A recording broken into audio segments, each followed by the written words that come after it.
Future Pages Project is one of Theater Lab's educational outreach programs that we offer to students in grades 3 through 12. The Future Pages Project has been a part of Theater Lab since the very inception of Theater Lab. It is at the core of our mission to inspire, develop, and produce new work, artists, and audiences for the American theater. Our goal throughout this program is to really give students the power that comes from their own voice. What we are trying to do is build empathy, is teach students that their voices matter and that they should be sharing them with the world, and to instill in them a lifelong appreciation for this art form and its power. We start off with a writing workshop where we teach them the parts of a story. We do that so they can learn how to write their own successful story. Once they do that, the next step would be for them to come see a play. This year, obviously, they couldn't come see a play, so instead we gave them the beginning scenes and a recorded video of the play we are in production for, called The Impracticality of Modern-Day Mastodons. And then following that, they wrote their own true story. We always base this on a theme, and this year our theme was Carve Your Own Path. So every student you will see perform will have written a story that then got turned into a monologue along the lines of Carve Your Own Path.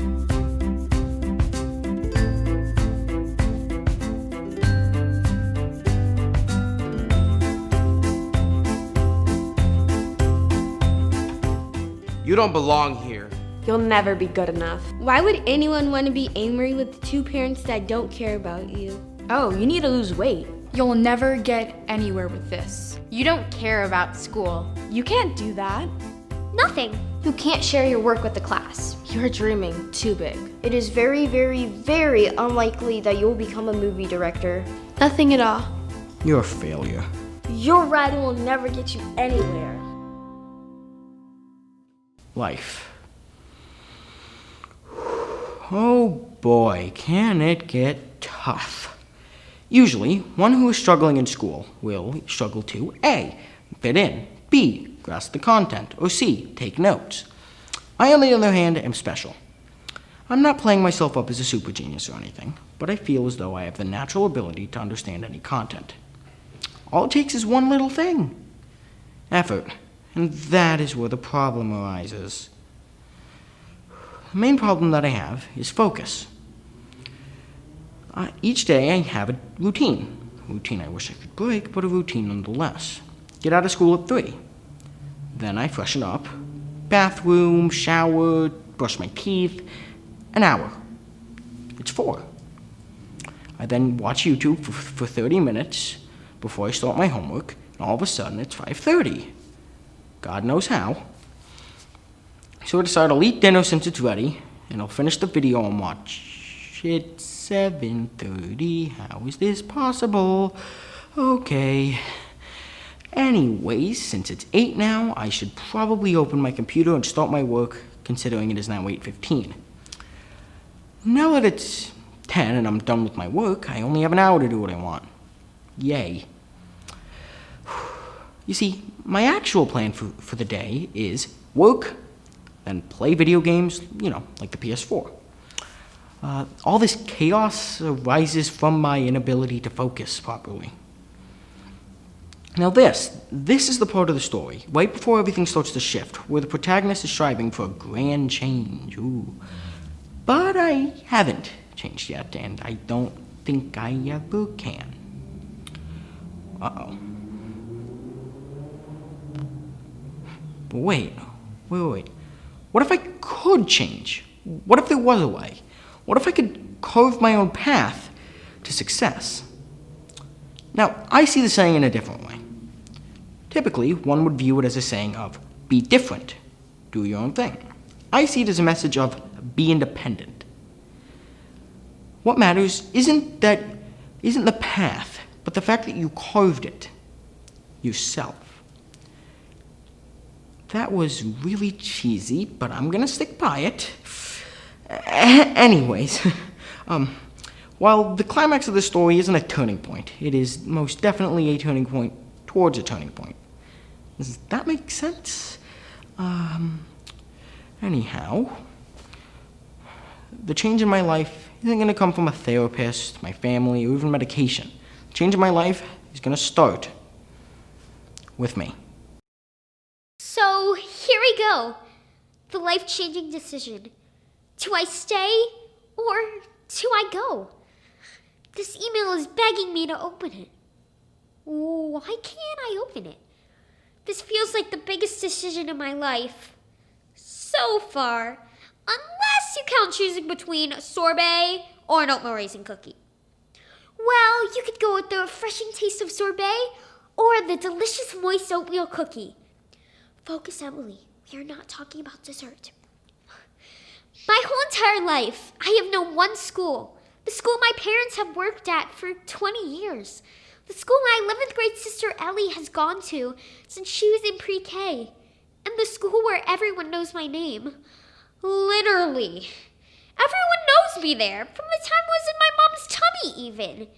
When I walk the hallways, I usually hear my name from adults and kids too. It seems that everyone knows my name, but do they really know who I am on the inside? I have never truly felt like I had a place of my own, like I belonged at this school. There are not too many kids who love theater like me, so I felt like an oddball out. Something is off. I tried to make friends, but often found myself alone on the playground, dreaming about feeling comfortable at school. Surrounded by friends who love my humor, my loyalty, my goofiness, and most of all, my kind heart. Even with everyone's love and support, I felt like a part of me wanted to change. So my parents helped me come to a decision that I was going to try out for Bach. And it might be challenging to get used to a totally new environment, but I had to try. The love I have for theater is incredibly strong. I mean, I'm the type of person who sings tunes for musicals non-stop. All the stuffed animals have heard me sing and probably have certain songs stuck in their head. Focus, Emily. We are not talking about stuffed animals. This email is still begging me to open it. I'm going to do it. I'm going to open it. It's okay if I don't get in. I got in? I actually got in! Every Friday night at 8 p.m., I would show my parents and brother a new board game I made. I'd spend hours of creativity and imagination, and they would pretend to like it. The reason they didn't like the games I made was because there were a million rules they had to follow, which made the game impossible to play or beat it.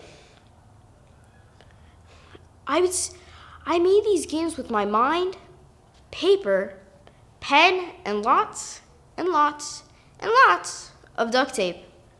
While working on a game, I hit the jackpot. The reason why? I created a game that required luck, not me saying I win one round in. When my family sat down for the occasional loss, they were shocked to see a real working game. They saw the crisp white dice and knew it was their time to shine.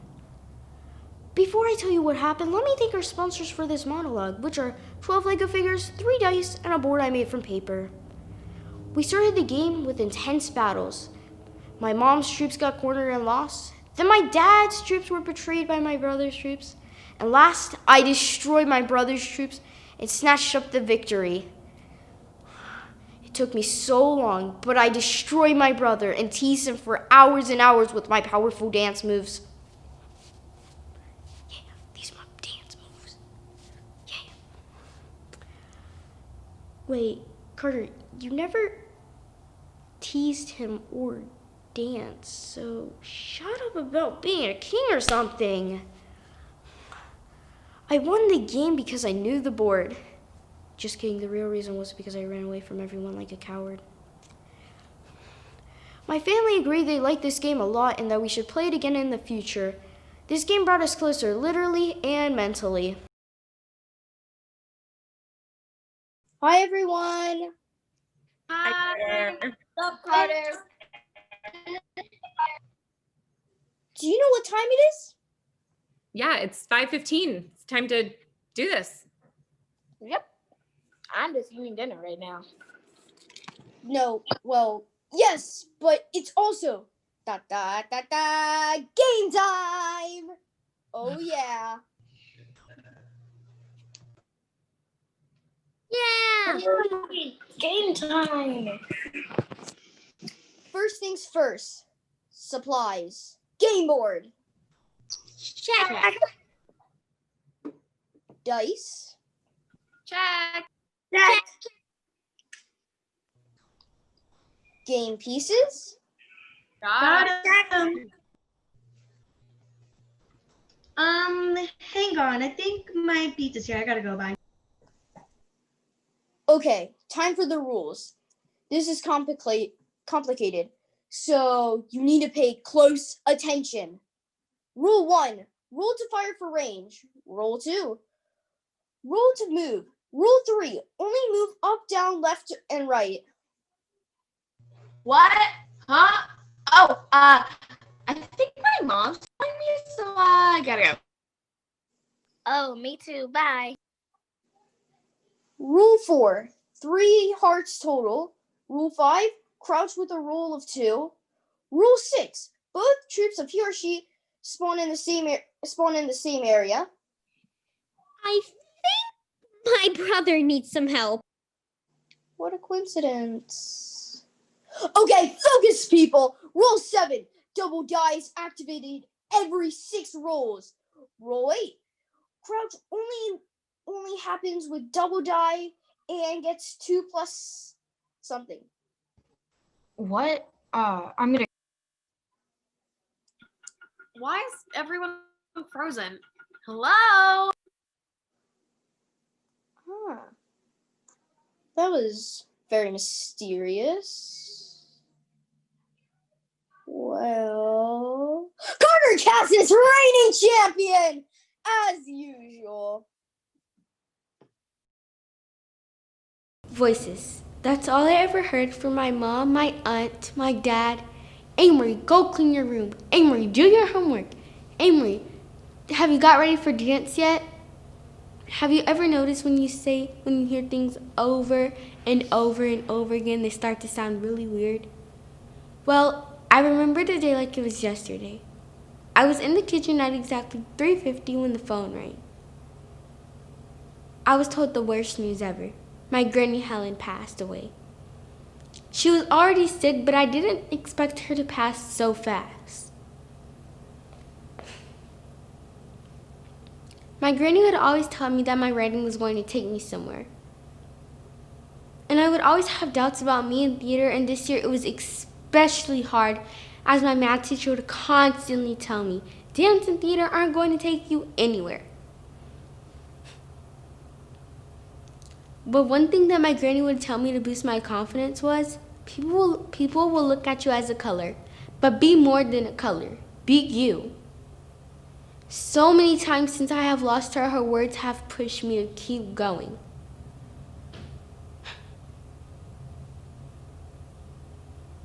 Do you hear that? I think my granny's talking to me. No one has the power to shatter your dreams unless you allow them to. I was so excited to see my dad. He has been working so much and I really miss him. My mom dropped me off at the restaurant, and before she could say goodbye, I was already inside. I was the youngest one in the restaurant because I am 4 years old. Soon I'll be a big kid when I turn 5. Once we sat down, I started telling my dad about my friend and how he found the dinosaur bone inside the sandbox at recess. Then he looked a little dizzy, and I wondered why he didn't say anything back. Usually he loves my exciting stories. Then he fell down to the ground. What was happening? Was he playing a joke, or was he asleep? The next day, I was with a bunch of people in black. I didn't see my dad. I asked my mom where he was, and she said that he was with the gods and your grandpa. I was so confused because my grandpa had passed away. I started to cry. I didn't know what to do. How could I possibly live without him? Oh, remember, big kids don't cry. Now, I'm 13 years old, and turning 13 felt pretty special. 9 years ago, my dad had passed away because of a stroke. 6 months after my birthday, the most unexpected happened. God wanted my mom to be with my dad. I thought it was way too early. After 2 weeks passed, I moved in with my cousins, Joe and Mary. My mom was like the roadmap to my life. How could I possibly get through life without her? Today I'm 68 years old. I've had many hard days in my life, but I made it through. I have my own business to help other people to quit smoking. Today I run the top most successful business in my division. There were many hardships when I was younger, but I made it through. Hi, my name is Caitlin Lackner, and this is a true story. Just because you have lost things that you might need or you might want, doesn't mean you should live by the day. Instead, you should think about how you can move forward in life to be successful, just like my grandpa. My dad's life-changing trip. When my dad was 15, he traveled 415 miles by boat from Haiti. My dad's trip to America was rough. He was on a boat for weeks. My dad was the oldest, and he had 4 siblings, a 13-year-old brother, a 12-year-old sister, an 11-year-old sister, and an 8-year-old sister. Since he was the oldest, his parents saw a better way to get what they needed. His parents wanted their children to have better lives, so they sent their oldest son, my dad, to America. After he arrived, he got 2 jobs to make some money for his family and himself, which were at Schumacher and Publix. Now who he is today is even better. He has a great wife, or wifey as he calls her, and 3 amazing kids. I love my dad so much. My dad is my role model because he went from nothing to an amazing life. I love my dad so much for working hard to give me what I need and more. The program begins, we go into schools and provide free creative writing workshops that explain the parts of a story. It helps a student to really break down a story into its component parts so that they can tell a better story. We send them back home with an educational prompt that relates to the show, something about the theme of the show, ask them to write about it from their own lives. When has that theme touched them in their own lives? All of those submissions come back to us. We get on average between 1,000 to 1,200 submissions every fall, and then we pick the top 2 to 3%. Those kids are invited to join us for a 6-week period where they come to Theater Lab and work with professional artists to rewrite, refine their own work, to help others rewrite and refine their work, and then to put all of them together and create a cohesive show out of all their writing. This year we had to do things a lot differently because of the pandemic, so everything we did was virtual. Normally we would go into a school and we would present our parts of a story live in person with the students and the teacher. This year we went to them virtually through Google Meets. We presented our parts of a story, and a really kind of fun thing we were able to add were additional teaching artists. We worked with Stefan Duncan, who is a recent FAU grad and worked with us in Pages and has also been in a number of productions here at Theater Lab. We worked with Rachel Bryant, who has also been involved in some productions here at Theater Lab and is a recent MFA grad. She also teaches at FAU. We worked with Jeff Bauer, who is a playwright out in LA. We worked with Nikki Freed, who is a local teacher and an actor as well. India Jackson as well was one of our teaching artists who's also a recent MFA grad. And Joanna Orego, she's our house manager and she works at FAU as well, and she was a teaching artist for us for the Parts of a Story workshops also. Michael McLean, who is our resident set designer, taught the set design classes for our residency. JC Krajicek and Don Schamberger were our costume design teaching artists. The teaching artists that we worked with to create these residencies made for a really unique and fantastic experience that we hadn't been able to provide in the past, and we were really grateful to them for their help. Have you ever looked at someone and thought they had their whole life together? They had good looks, good friends, good everything? I mean, that's what most people thought about me. I remember growing up in a good environment. I was happy, energetic, and skinny. As time went on, I hit puberty, and I started to gain weight, and I started caring about my weight and looks, just like any teenager does. Kids at school were being mean about it, saying, "Oh, you look like you gained a little weight, you don't look that pretty," or "Oh, you have a beer belly." So it was really hard for me to be confident in a body I now hated. Every day, I would work out like crazy. I would download apps that would tell you how much food you should consume and count your calories. I thought these apps were helping me, but in reality, they were hurting me. They would count my calories, and I would say, "Oh, well, I shouldn't have to eat breakfast. You know, if I want to lose weight, might as well just not eat lunch or dinner or breakfast or snacks and just live off water." So I'd stare at the pantry or food anywhere around the house and just stare at it, wanting to eat it. Some days I'd go crazy and eat everything. It was like a Thanksgiving for myself. Other days I've punished myself by not eating. I look in the mirror every day, wanting to lose weight, looking at places, poking out fat. And I would weigh myself every single day. I felt so miserable from not losing all the weight I wanted that I would stay in bed.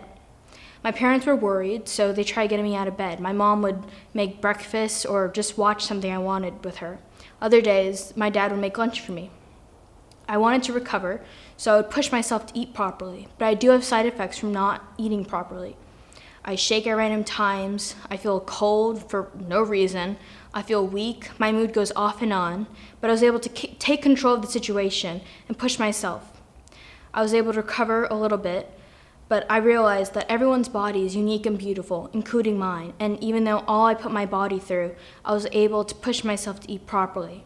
And you have to realize everybody's body is beautiful and unique, including yours. So please, push yourself to eat properly and don't hurt your body. Your body's a temple, so protect it. You are so annoying. Yeah, I am annoying. Well, for starts, I have ADHD, so I squirm and talk a lot. And when I mean a lot, I mean a lot. I really don't blame the other kids for not wanting to hang out with me.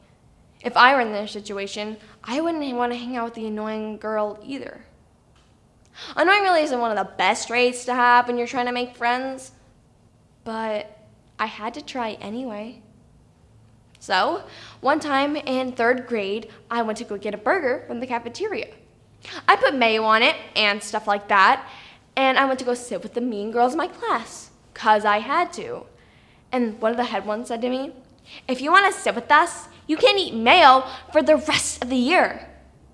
What is that? Who is stupid enough to give up something they like for a fake person?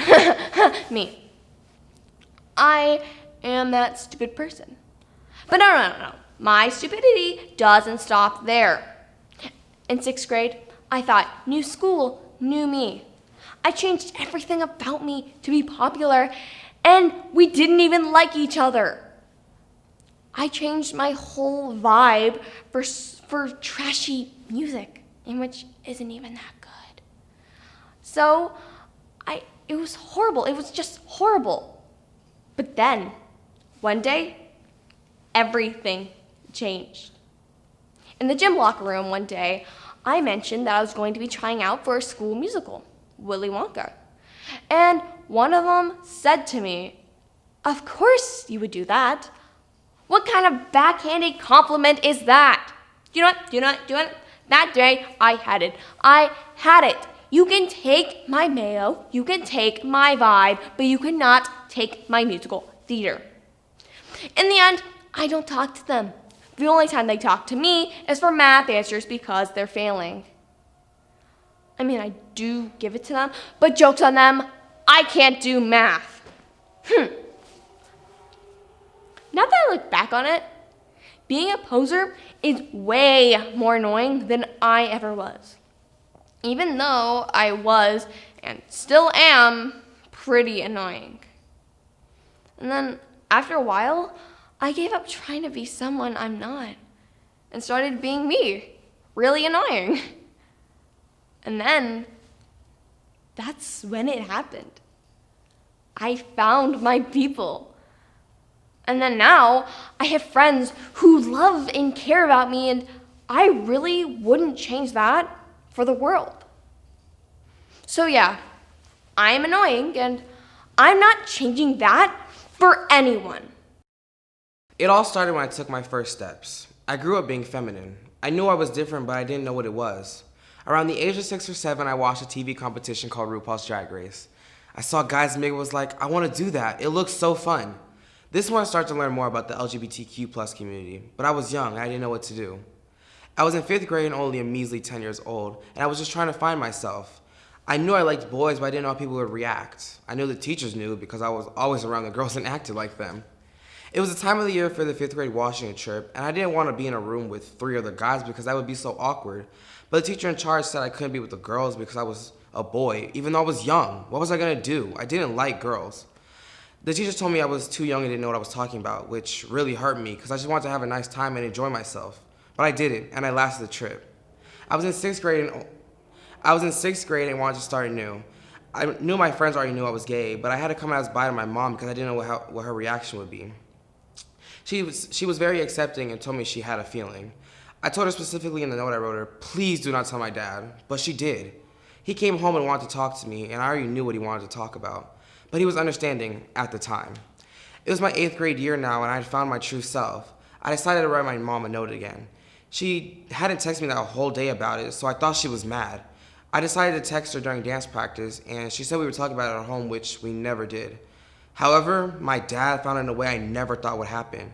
My dad's niece took a screenshot of a post of me in makeup and sent it to my dad. I was so mad. My dad called me later that day and said, so you're gay now? How do you even know you like guys? Have you ever been with a boy before? I cried so much this day because I thought he didn't love me. I talk to my dad here and there or when I have to go to his house, but my mom and I feel like he thinks this is a phase, and really it isn't, and being straight was. I'm in 9th grade now, living my best life and happy in my skin. Just know that being gay isn't a choice, and don't let anyone tell you different, and never give up, and always know that at the end of the day, you are worth it. So this year we had to take a lot of precautions. We wanted to create a fantastic show that is of the level that we would produce here at Theater Lab on the stage, and how do we do that? This year we were able to create this show virtually by working at Beyond the Pine studio and with Robert Goodrich, our amazing video producer. We all took a COVID test. We all wore masks, we wore shields, and we stayed distanced. We brought one student in at a time. In between each student, we sanitized the studio. We made sure everybody was completely safe and that everything they experienced was to the level of something we would want our own students or our own children to be a part of, and we did that successfully and created a really fantastic video. Arts education is my passion, it's my purpose, and being able to be a part of this and watch these kids flourish through this is just absolutely incredible. Students have not had the opportunity to work together, they haven't had the opportunity to create, and they really need this kind of outlet to be able to feel great and to be able to release what they've been going through the past year or so. Through this program, they were able to make their own stories, work together, learn how to give each other feedback, find empathy for one another's situation, and to be able to be one unique ensemble to make this show together. Almost everybody has a dream job. Could be a doctor, a police officer, a singer, but mine is, well, I'm not so sure. And here comes the problem. I do not have a dream job. I have 3. I want to become an actor or an artist or work with my dad. So how do I choose? First, why do I want to become an actor? Well, from the many bloopers I watched, it just sounds a lot of fun. You meet new people all the time. You pretend to be a different characters. Like you would live a different life, yeah. And above all, I would be paid doing something I love, which, by the way, is my specialty, because I constantly act out. So the adults say. I also really want to be an artist because I love drawing. It makes me calm and makes me happy. My great uncle is a famous painter, and whenever he shows me his paintings, it really impresses me. It also makes me think about the movie Titanic. When Rose looks at art, she says how fascinating it is and how it brings color to the room. I want to do this too. Bring color, joy, and hope to people, because without art, this world would be so dull. Last but not least, I want to work with my dad. He owns a company called Jumbo Express. Now, the reason why I want to work there is because he helps people, but he works so much. 7 days a week, he comes home very late, and he never takes a day off, except during Christmas time. Is it worth it? Well, he helps lots of poor communities in Central America, and I want to make a difference too. Now, nobody said this was going to be easy, and I don't think I can do everything. Everybody's telling me to relax, and don't worry about it. But I constantly think about it. Actor, artist, Jumbo Express, I have too many choices. But the more I think about it, the clearer it gets. No matter which I pick, I will be helping the world. Whatever I become, it will make me happy, and it will make others happy. Because no matter what I do, act, draw, or Jumbo Express, I have the chance to be a part of a better tomorrow by creating a better world. What do I want to be when I grow up? 6 months ago, I would have said I have no freaking clue. At 5, I would have said a teacher. At 8, an engineer. At 12, an actor, and at 15, an author. Now, this question is so much easier to answer. And at 17, I would say a travel journalist. I can combine my two favorite things, traveling and writing, to get a travel journalist. I've always known I wanted to travel. I've been traveling since I was little and would like to say I'm an experienced traveler. I've been to Scotland, Ireland, Spain, as well as most of the east coast of the United States. And as a child, I always hated writing. But as a teenager, I found a deep love for it. It helps me escape from the scariest part of the real world, growing up. I'd like to think I'm a good writer. I've got a poem published, and I've been accepted into the Future Pages program 2 years in a row. So that says something, doesn't it? You bring writing and traveling together. Once again, you get a travel journalist. When my mom brought up college and asked what I wanted to major in, I actually knew exactly what I wanted to be, something most people in my situation can't say. I decided that I want to major in journalism and hope to study at the University of Florida. Now, I know a lot of people might be asking, what does a travel journalist do? Well, of course they travel and then write about the places they visit, but it's not just that. As a travel journalist, you have to dive deeper than just the touristy spots. You have to meet the locals and go to their favorite places, eat their favorite foods, and meet their favorite people. You have to temporarily become a part of their society and spend your time in that country exactly the way a local would. One day, when this is my job, I'll be living the dream. Why would they do this to me? I thought as I packed my bags. I had never felt so alone and so neglected by my parents. They were sending me off to some dude ranch in North Florida. I was dramatic. I was an only child 8-year-old, so that kind of makes sense, right? When I got there, I felt tense and awkward, like I was standing in front of an entire school in a scuba suit. The cabin I had to share with 8 other girls was really small. It had 5 bunk beds pushed up against the also wooden walls, and a very quaint bathroom in the back. When I walked into that cabin, I walked into an instant family. There was no judgment, and you could feel how you wanted to feel. There was a warm welcome, a hug from everyone. When you're at camp, you don't want to be alone. Everyone wants to have a friend, right? At this camp, you get to choose activities. One of the activities that I chose was horseback riding. I did not know how much of a difference it made on my life to write that on a Post-it note. From the age of 8 to now, I've always had a special place in my heart for horses. I try to hide it sometimes because I don't want people to think I'm a so-called horse girl, but I don't really care anymore. Once in your life, you might meet an animal that changes everything. For me, that was a horse named Herschel. When I first started at camp, I had been stomped on, bitten, thrown off, and kicked. Anything like that can happen to you from a horse, it happened to me. But when I was put on Herschel, it was an immediate connection. I knew that I could trust him. He was never harsh or got upset. I'm so grateful for him. He led me to know what I want to be when I grow up. One day when I'm older and wiser, I want to be an equine veterinarian. I want to ensure that I play a part in helping every sick horse I meet to continue to live a life of fulfillment and health. After all I've done so far, I know that I can do this too. Of making mistakes. Of getting kidnapped, so I'm suspicious of everyone. Burning the house down. Spiders. Of the deep sea. Of growing old. Or failure. And spiders, but mostly failure.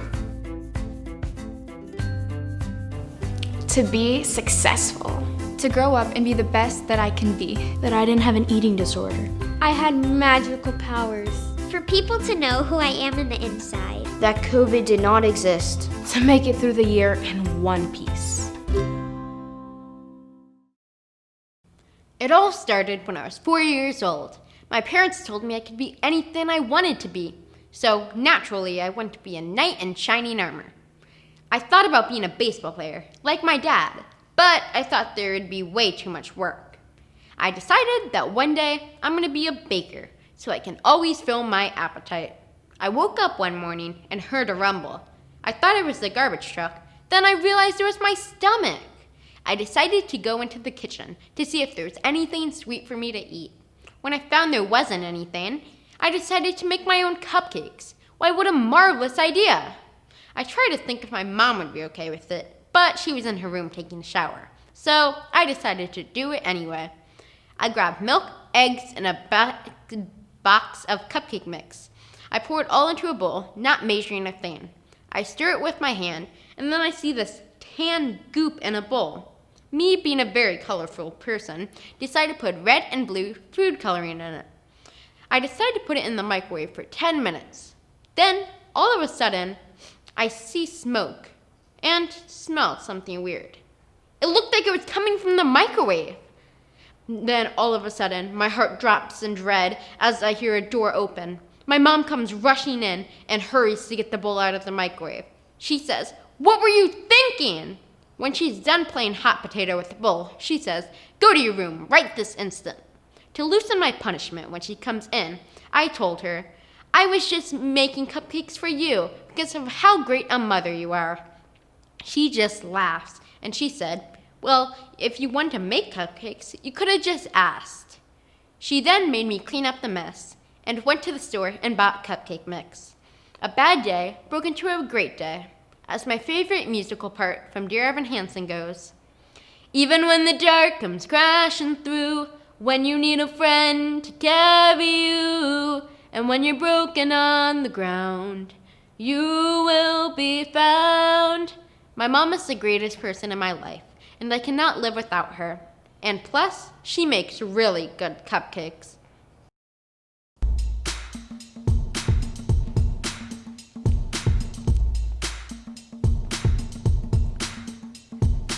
My dream job, what could it be? I want to be important, but I want to be me. Plus impress myself and all my family.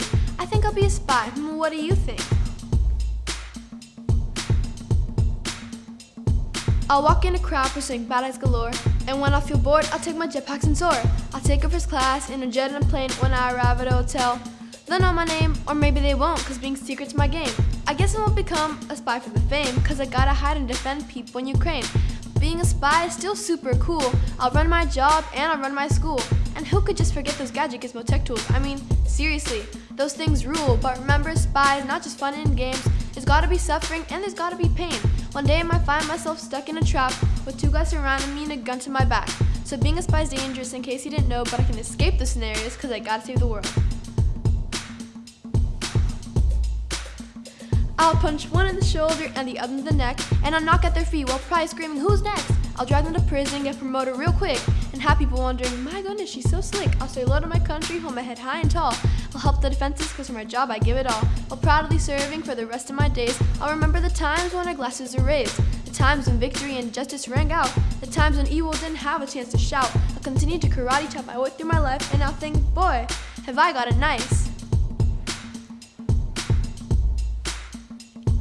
With all these memories of triumph and glee, with all the technology you only see on TV, being a spy is a life of surprise, a life of dignity where you're seen by and by, a life where you may not always be well known, but a life where you know the victory is headed home. Mic drop.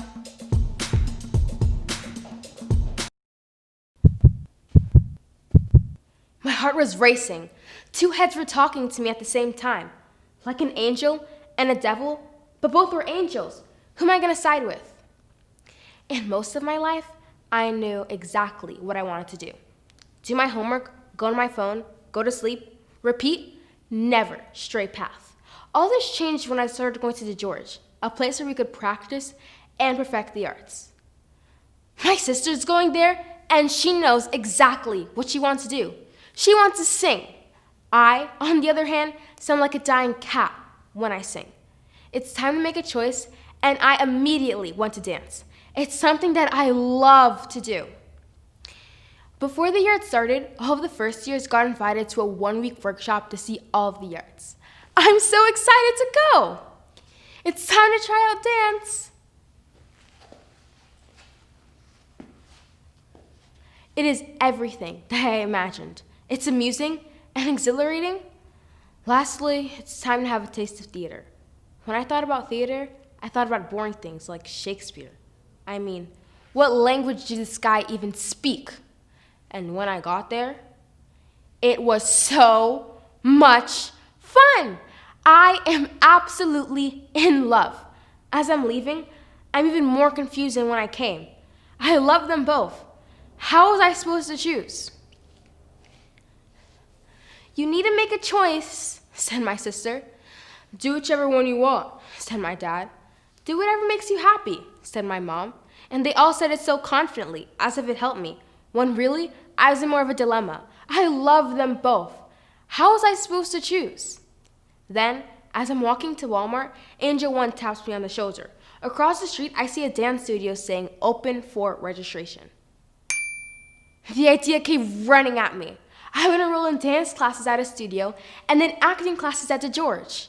And after a little bit of convincing, my mom said yes. It's been 5 years later, and I wouldn't have my choice any other way. Nothing's lacking in my life. Everything is there. Also, I love Shakespeare. To get here, it took me to exercise a little bit of brain power. As Shakespeare said, we know what we are, but know not what we may be. And as I say, be you. I mean, that's what you are best at. An actor. A travel journalist. A veterinarian. An actor. An equine veterinarian. A baseball player. I don't know. An awesome, brave, beautiful spy. An entrepreneur. The president. A war technologist. Quantum physicist. I have no idea. Me! We're so incredibly proud of this program, and we are so incredibly grateful to the Heckscher Foundation for Children, who make the entire thing possible and have since the very inception of Theater Lab. Their support has not only enabled us to continue this program and grow it, but to add new programs. Our newest program, At Center, provides writing residencies, creative writing residencies for students being affected by any number of different societal issues. For the past few years, we've been working with kids who are incarcerated, adjudicated, or at risk. We plan to branch out into differentiated learners, all kinds of things that are affecting the lives of children. Then that program feeds into our newest program called the Lab Rats, where a group of students who have applied to be part of our student theater company will take the original writing of the At Center students, add in their own writing, and create an original show all of their own. So that happens every spring. Again, all of this is only possible through the support of the incredible Heckscher Foundation for Children, and obviously our Inner Circle members who have been with us, supporting us all throughout.